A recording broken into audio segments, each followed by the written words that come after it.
Começando mais um Go Game para você aqui na sua Play TV. Hoje o Go Game está no melhor estilo zumbi, digamos assim, afinal vamos analisar aqui no programa dois games que tem esses personagens tão na moda hoje em dia, digamos assim, presentes. Ó, a gente vai começar falando de 400 Days, esse DLC da Telltale, que na verdade é uma ponte aí da primeira temporada com a segunda temporada, jogo que foi considerado ano passado, o The Walking Dead, o melhor game do ano, e também iremos falar de State of Decay, um dos jogos mais vendidos da Live, que tem os zumbis, jogo mundo aberto, terceira pessoa. A gente vai falar sobre esses dois games. Quem tá aqui hoje comigo, nosso convidado, o Maxon Lima, redator lá do Game TV, a parte de games do portal Play TV, playtv.com.br/games. Vamos começar o programa então falando de 400 Days.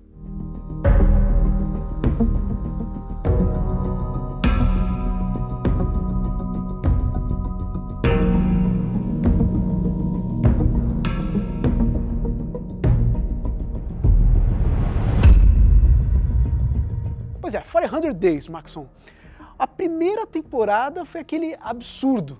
Assim, acho que todo mundo que jogou, acho que praticamente todo mundo, 100%, a galera gostou muito. Não só a crítica especializada, mas também os jogadores, de forma geral, né? Um jogo que talvez a gente não tinha muita esperança de que fosse bacana, né? Comparado com Jurassic Park, De Volta ao Futuro, outras franquias famosas do cinema. O jogo veio, impressionou de maneira absurda, e agora a gente tem que esperar a segunda temporada. Mas aí a Telltale resolve lançar esse 400 Days, que, digamos, pode ser considerado um aperitivo do que vem por aí na segunda temporada. Conta pra gente o que é esse 400 Days. Aperitivo é boa. Eu acho que é mais uma ponte entre as duas coisas, porque não tem ainda uma data. Eu chuto que seja outubro, porque, assim, indiretamente eles estão dizendo que outubro vai ser o mês do Walking Dead, vai voltar a série de TV, vai ter 10 anos do quadrinho, vai lançar um livro novo. Certeza que sai em outubro, pro final de outubro.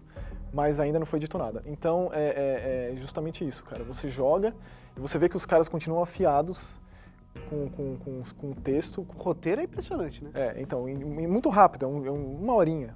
Tanto que você precisa, pelo menos do primeiro episódio da primeira temporada, para conseguir acessar, porque ele fica lá no último da seleção. Isso é bom ressaltar, né? A galera tem que ter a primeira temporada. Porque eu mesmo baixei, eu tinha apagado, né? E é legal também você continuar da onde você estava, porque ele leva em consideração o seu save. E vai levar em consideração o que você fizer agora também para a segunda temporada. Exatamente. Então é um jogo assim, ele apresenta, esse 400 dias não é à toa, né? Porque ele mostra 5 histórias de 5 personagens no decorrer de 400 dias. Não quer dizer que vá passar mais do que alguns dias. Às vezes são minutos. Mas, por exemplo, o Vince, que é um dos que você pode jogar, ele está no primeiro ou segundo dia da epidemia. O outro, Russell, já está há 200 dias. Então tem essas variáveis que é bem legal. São personagens inéditos, é bom ressaltar, né, que não apareceram na primeira temporada. Exatamente. Assim, existem relações, algumas mais sutis, outras nem tanto, mais explícitas, mas eles fazem essa ponte com a anterior, isso é legal. Mas são todos novos. Então, o começo do jogo mostra um restaurante de beira de estrada, que é o ponto de intersecção das histórias. Algumas levam esse lugar é mais importante, outros só está de passagem. Em frente a esse lugar tem uma espécie daqueles painéis de recados da comunidade, com, sei lá, desaparecido, procura-se e tal. Então tem as fotos desses personagens. Então você facilmente assim, você seleciona entre esses 5 sem uma ordem específica. Você pode escolher qualquer um. A sua ordem. Exatamente. Logo de cara, subentende-se que existe uma sexta história, porque aparece uma mão pegando esse papel desse personagem. Então, sim, eu acho que não é spoiler nenhum dizer que existe uma história por trás dessas 5 que amarra tudo o porquê desses 5 personagens. Então, por exemplo, a gente vê esse Vince, que é um cara que está sendo levado para uma penitenciária, acorrentado, algemado num ônibus, com outros detentos. Então você joga com eles descobrindo o que está acontecendo dentro desse ônibus. Com outro personagem, por exemplo, a Shell, você joga com uma mulher que está já sobrevivendo há dias nesse restaurante que mostra, criando lá já uma comunidadezinha, tem pessoas que vivem lá, quem é que vai cozinhar hoje e tal. Então eles criaram justamente isso, a base para a próxima temporada, porque muitíssimo provavelmente esses personagens vão estar na segunda, ainda mais depois do desfecho dessa, né? Mas também mostra que eles não tiveram tempo e provavelmente não vão ter tempo para corrigir os problemas que houveram na primeira temporada. E que problemas você considera assim? Tem umas coisas que tiram a imersão, como por exemplo paredes invisíveis no cenário, que faz o personagem deslizar, isso quebra um pouco. E especialmente uns bugs que eu acho que varia se você está jogando no Steam, ou no Xbox, no PlayStation, que é o problema de trava às vezes da imagem. Às vezes nas cutscenes, no meio dos diálogos, você perde o tempo da resposta, que continua esse lance de você escolher respostas, tomar as decisões. Mas aconteceu comigo no corte de cena, o áudio sair e ter uma parada, e aí quando volta a imagem, o áudio já tinha saído. Na minha opinião, acredito eu que, assim, de maneira geral, é um jogo que vale a pena, principalmente para quem já jogou, experimentou lá. Se você não acabou a primeira temporada, é bom você acabar, lógico, porque senão não tem muita conexão você não jogar. E você tem que jogar esse DLC pra já esperar a segunda temporada. Mas, assim, quem não jogou a primeira temporada, nem chegue perto, assim. Eu acho que nem se interessaria, porque quem não se interessou ano passado pelo jogo do Walking Dead, não sei. O que é um absurdo você não ter jogado, afinal, é o melhor jogo do ano passado. Então, ó, saiba que já está disponível esse DLC que chama 400 Days, está disponível na Live, na PSN, lá também no Steam já está disponível pra galera, e o preço é bem acessível, 1 horinha ali de jogatina, você vai matar esse episódio, vai ficar com mais vontade aí de esperar a segunda temporada, que provavelmente ainda não tem data, como a gente disse, mas chega provavelmente agora, em outubro. A gente vai para um rápido intervalo, daqui a pouco a gente volta para falar de State of Decay, mais um game de zumbi pra galera. A gente já volta.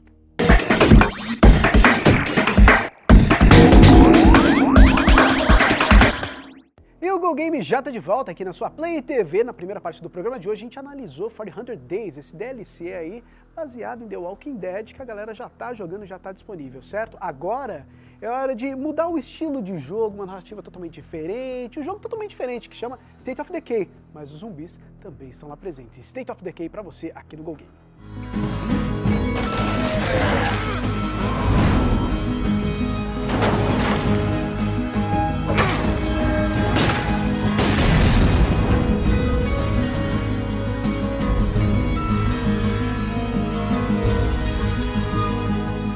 Tá aí, é um jogo que não tem nada a ver com The Walking Dead. Vamos separar bastante isso e a gente consegue comparar com algum outro jogo no estilo, como ele é. Na verdade, terceira pessoa, mundo aberto, mas é um mundo aberto offline. Explica pra gente um pouco mais de State of Decay, Max. Ele é de um estúdio iniciante, aí os caras, o jogo de debut deles, o Undead Labs. Quando ele foi anunciado, eu não... Aliás, eu fui atrás desses caras pra descobrir o que eles fizeram, não acabei, não acharam nada, não achei nada.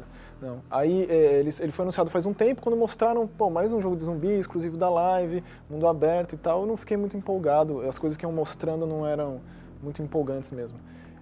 Mas acabou isso, fazendo um sucesso estrondoso, mesmo sendo completamente offline, o que é um pouco frustrante a princípio, assim, porque você quer jogar com alguém, é um jogo que... Compartilhar a experiência ali. Exatamente, e o DayZ, ele foi uma revolução na internet, ele é só um mod de um jogo e fez um sucesso estrondoso, então a gente levava em consideração que iam colocar alguma coisa online. A grande diferenciação dele para outros jogos de zumbi, inclusive outros jogos de zumbi de mundo aberto, é que ele lida com um gerenciamento de itens e a necessidade de sobrevivência dos personagens que você joga. Então, por ter morte permanente, você... Morreu aquele personagem, esquece. Esquece, exatamente. Você tem todo um gerenciamento dessas coisas para fortificar uma base onde esses sobreviventes vão ficar. E claro que tem essa coisa de você pegar itens, você vasculhar outros lugares para fortalecer a sua base. Fala um pouquinho que itens são esses? O que você tem que fazer? Você fica doente, você não fica? Você forma armas lá, você tem um ataque melee, você tem que procurar outros tipos de acessórios e itens, como que é? O jogo ele é bem direto, assim, você já começa no meio de um zumbi te pegando com um personagem lá chamado Marcos e o amigo dele que estavam acampando ou pescando no interior. E aí já tá a epidemia rolando, você já sente um pouco de como é esses controles, de como é fácil você usar um melee ou usar uma arma de fogo. O jogo ele é dividido em 3 grandes vizinhanças.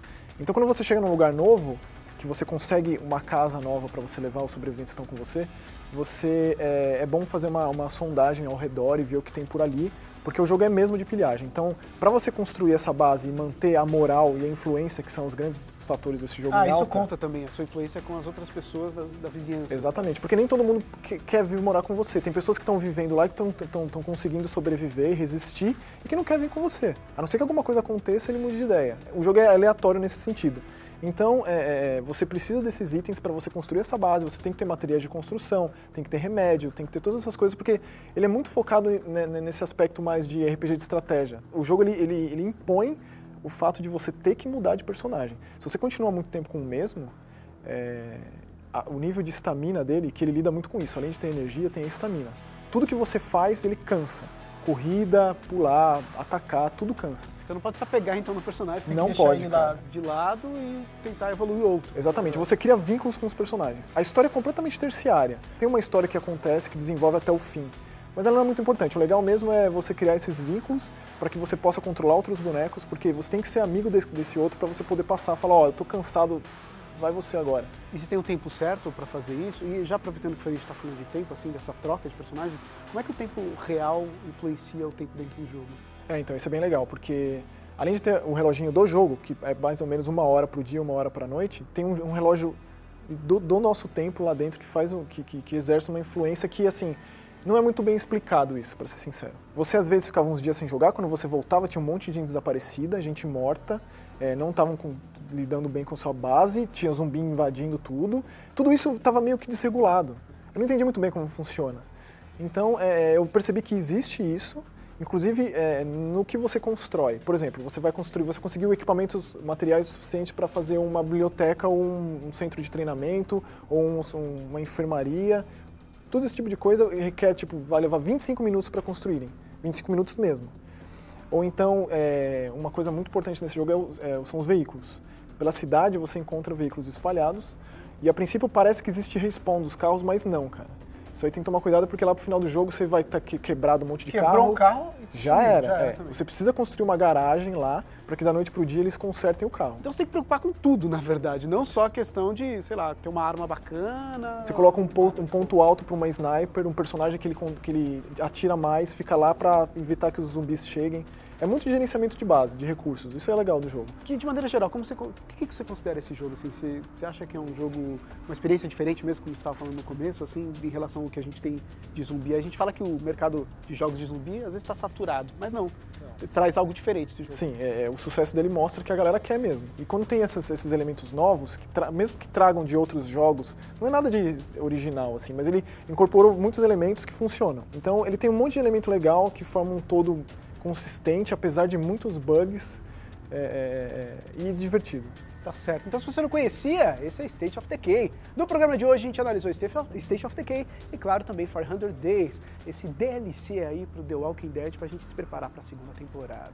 Jogos que, claro, ainda vão dar o que falar bastante. Falando de State of Decay, um dos jogos mais vendidos lá na live hoje em dia. Então, ó, você acabou de conhecer esses dois jogos, fique ligado sempre aqui no Go Game para seguir a gente lá no Twitter, @GoGamePlayTV, e não deixe de acessar o Game TV, a parte games do portal Play TV, playtv.com.br/games. O programa de hoje vai ficando por aqui. Valeu, Maxon, pela participação. Semana que vem tem muito mais. Tchau!